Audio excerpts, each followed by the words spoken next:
믿음의 가정에서 자라나서 신앙생활 잘하다가 완전히 세상으로 나갔다가 큰 풍랑을 만나 주 앞에 돌아온 지현호 목사님 간증을 드립니다.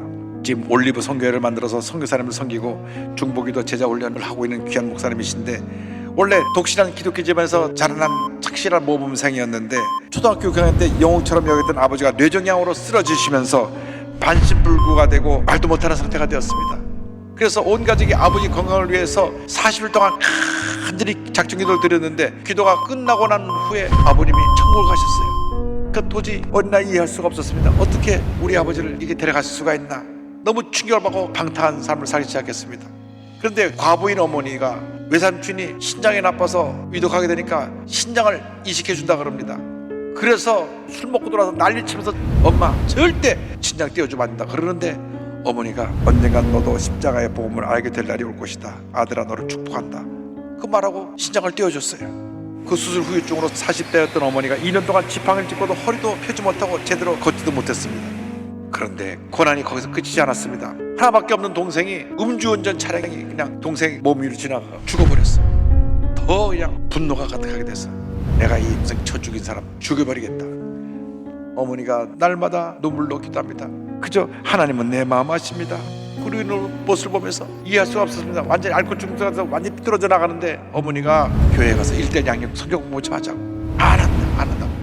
어머니가 너에게 마지막 한 가지 소원 있으면 1대1 양육 교육 한번 받는 거라고 하는데, 정작 그 교회에서는 동네 소문난 건달이고 술주정뱅이를 아무도 양육해 주려고 하지 않았어요. 그런데 한 성도님이 기도하는데 내가 양육하라 함성을 듣고 이 청년과 만나게 됐습니다.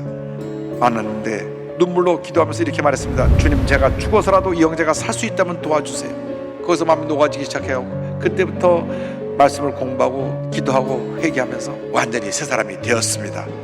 그런데 고난의 풍랑이 거기서 멈추지 않았어요. 몇 해 전에는 어머니가 치매가 온 것입니다. 그런데 하나님 고난을 주셔서 감사합니다. 중보사로 세워주셔서 감사합니다. 아무 기억도 못하면서 말씀만 중얼거리시더랍니다. 그런데 어머니를 돌보던 아내마저 과로해서 또 쓰러졌어요. 그런데 하나님이 얼마나 은혜를 주셨는지 그 고난 풍랑 가운데서 집에서 설거지를 하는데 감사 찬양이 흘러나왔습니다. 주께 감사하세요. 그는 선하시며 인자하심이 영원하미로다. 감사하고 또 감사했더니 6개월 만에 기적이 일어났습니다. 치매로 아무 기억도 없던 어머니가 다시 정신이 못해서 정상으로 돌아온 것입니다. 고난 가운데 고통당하는 분들에게 이렇게 말합니다. 가장 중요한 것은 예배자로 서는 것입니다. 인생의 희로애락 가운데 주님의 은혜와 긍휼을 구하면 하나님께서 그 마음에 힘과 용기를 주십니다. 우리는 하늘로부터 내려오는 거룩한 공급이 없이는 살 수가 없습니다.